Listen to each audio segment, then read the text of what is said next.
तो हमने इस वाली वीडियो की एक सीरीज बना रखी है जहां पर हम तीनों ही स्पाइडरमैन के ऐसे पॉजिटिव पॉइंट्स को डिस्कस किए हैं। जहां पर इसके ऑलरेडी 2 पार्ट्स हमने पब्लिश कर दिए हैं, मतलब हमारे एंड्रू के पार्ट को और हमारे टॉबी के पार्ट को आप हमारे चैनल पर चेकआउट कर सकते हैं। लेकिन आपके काम को आसान करने के लिए मैं उनको डिस्क्रिप्शन बॉक्स में दे दूंगा।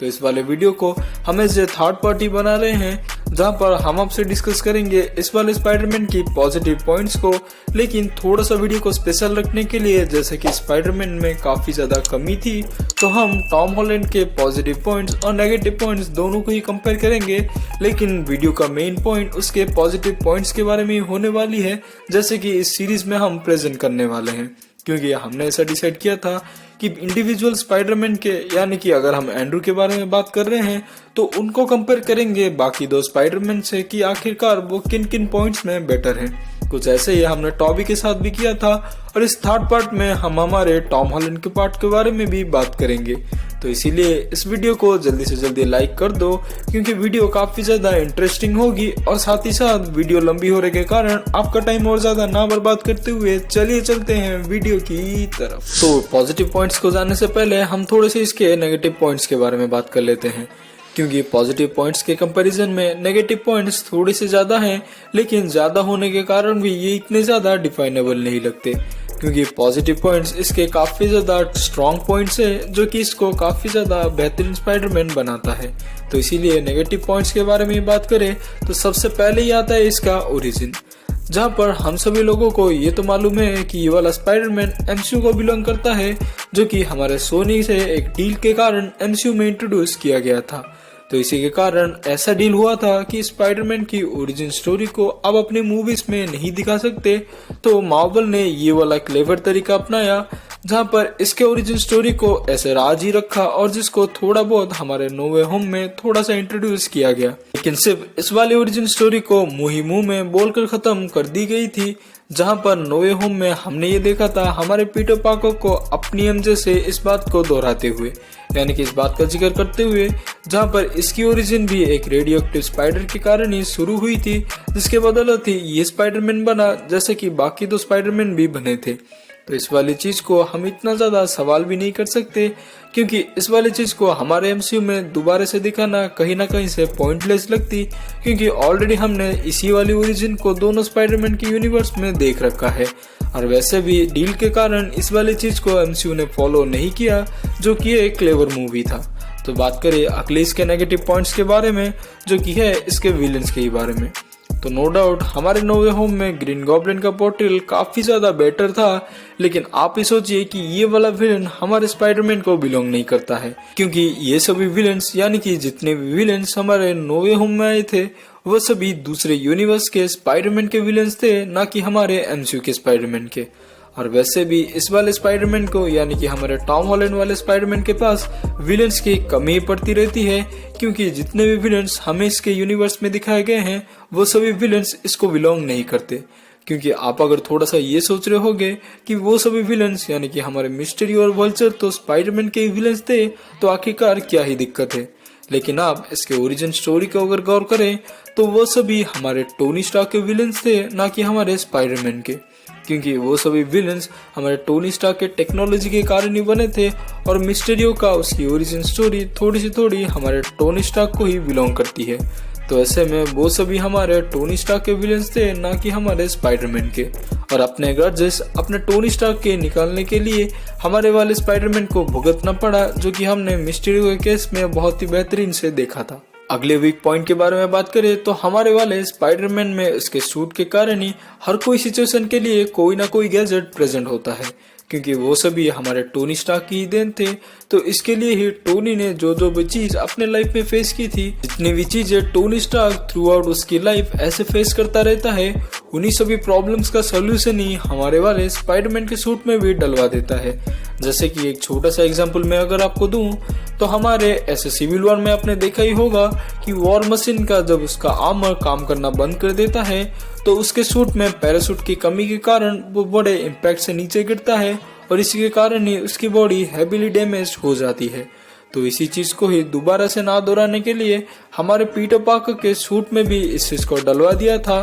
जहां पर उसके सूट में एक छोटा सा पैराशूट भी इसने इम्प्लांट किया हुआ था। तो ऐसे ही करके हमारे स्पाइडरमैन को ये वाली चीज स्पाइडरमैन ही नहीं बनाती, क्योंकि ये काफी ज्यादा डिफरेंट सा ही लगता है। क्योंकि स्पाइडरमैन को ऐसे स्ट्रगल करते हुए और ऐसे ही मुश्किलों में हर एक सिचुएशन को ऐसे फेस करते हुए उन्हीं सभी का सॉल्यूशन ढूंढना ही हम सबसे ज्यादा कनेक्ट करता है, और इसी चीज को ही हमें स्पाइडरमैन का सबसे बड़ा फैन बनाता है। बहुत हो गई नेगेटिव पॉइंट्स, बात करते हैं इसके पॉजिटिव पॉइंट्स के बारे में, जो कि इसको सबसे ज्यादा बेहतरीन स्पाइडरमैन बनाता है बाकी दो स्पाइडरमैन से। क्योंकि ये वाला स्पाइडरमैन काफी ज्यादा कॉमिक एक्यूरेट है, जिसको आप इस वाले पॉजिटिव पॉइंट्स को देखने के बाद आप भी ये चीज यकीन करने लगोगे। जैसे कि हमने नेगेटिव पॉइंट्स में इस वाली चीज को थोड़ा सा पॉइंट आउट किया था कि ये वाला स्पाइडरमैन हमारे टोनी स्टार्क के टेक पर ही काफी ज्यादा रिलाई करता है, इसीलिए ही इसको अपना बेस्ट स्पाइडरमैन का पोर्ट्रेल देने में काफी ज्यादा मुश्किलात होती है। और इसी के कारण ही हमारे कुछ फैंस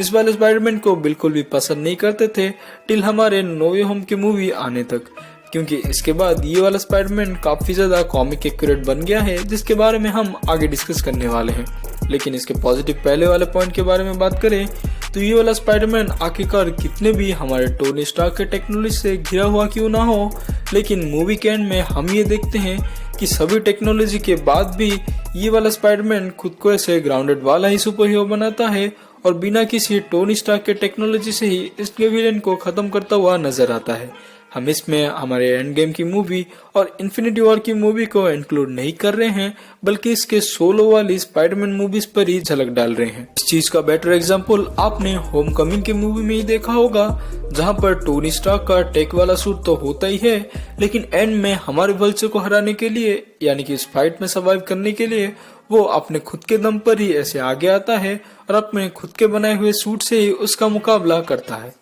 वाली स्पाइडरमैन को बाकी दो स्पाइडरमैन से बेटर बनाती है, यानी कि कॉमिक एक्यूरेट बनाती है उसके एज के मामले में।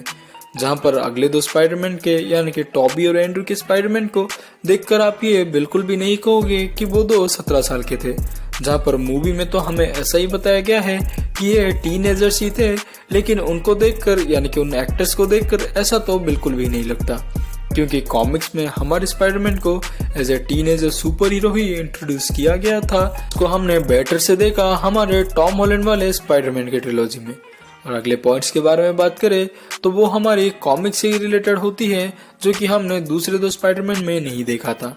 जहां पर कॉमिक्स में हमें ऐसा बताया जाता है कि स्पाइडरमैन की लाइफ काफी ज्यादा उथल पुथल से भरी हुई होती है, जहां पर उसके सुपर हीरो लाइफ और उसके निजी जीवन को ऐसे बैलेंस आउट करने में काफी ज्यादा दिक्कतें होती हैं। लेकिन साथ ही साथ हमारा वाला स्पाइडरमैन काफी ज्यादा इंटेलिजेंट भी होता है, जिसको हमने सिर्फ मुंह में ही बोलता हुआ देखा है बाकी दो स्पाइडरमैन के केस में। जहां पर टॉबी के यूनिवर्स में इसको तो थोड़ा सा ज्यादा कम दिखाया गया है, यानी कि सिचुएशन को अपने इंटेलिजेंस से हैंडल करता हुआ, लेकिन इसको थोड़ा बहुत हमारे एंड्रू के यूनिवर्स में दिखाया गया था। लेकिन इसका भरपूर मजा हमने हमारे टॉम हॉलैंड के स्पाइडरमैन के यूनिवर्स में देखा, जहां पर बहुत ऐसे सिचुएशन में ये वाला स्पाइडरमैन दिमाग लगाता हुआ नजर आता है और अपने दिमाग के कारण ही सिचुएशन को हैंडल करता है,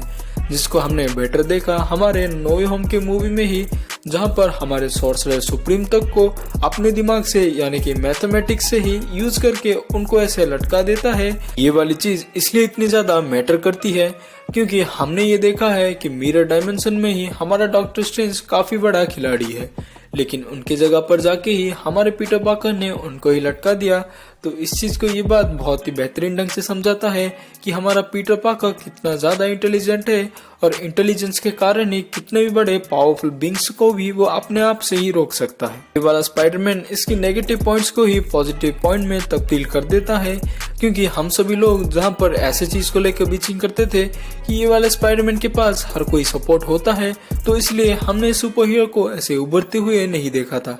लेकिन आप ही सोचिए, एक टीनेजर सुपर हीरो के लिए अगर उसके पास कोई भी अगर गाइडेंस ना हो तो वो कैसे चीजों को हैंडल करता हुआ नजर आएगा। जहाँ पर अगर होम कमिंग के मूवी में वो क्रूज वाले सीन पर अगर हमारा टोनी स्टार्क प्रेजेंट ना होता तो स्पाइडरमैन सभी लोगों को वहीं पे मार देता।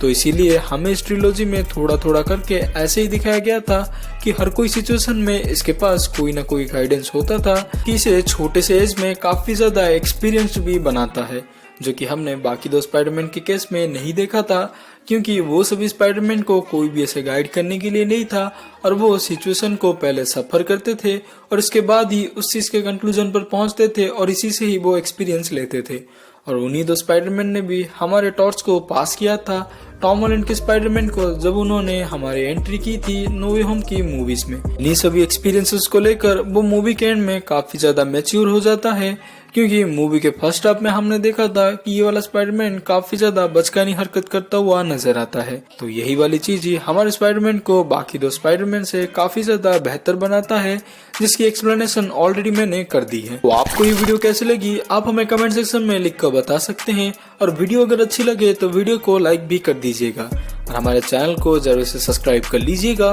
क्योंकि रोज ही हम ऐसे वीडियोस लेकर आते रहते हैं ताकि आप कभी भी बोर ना हो, और इसीलिए ही हमारे बेल आइकन को भी जरूर से हिट कर लीजिएगा। इसी के साथ मैं आपसे विदा लेता हूँ। मैं मिलूंगा आपसे किसी दूसरे वीडियो में किसी दूसरे टॉपिक के साथ। तब तक के लिए अपना ख्याल रखें। बाय।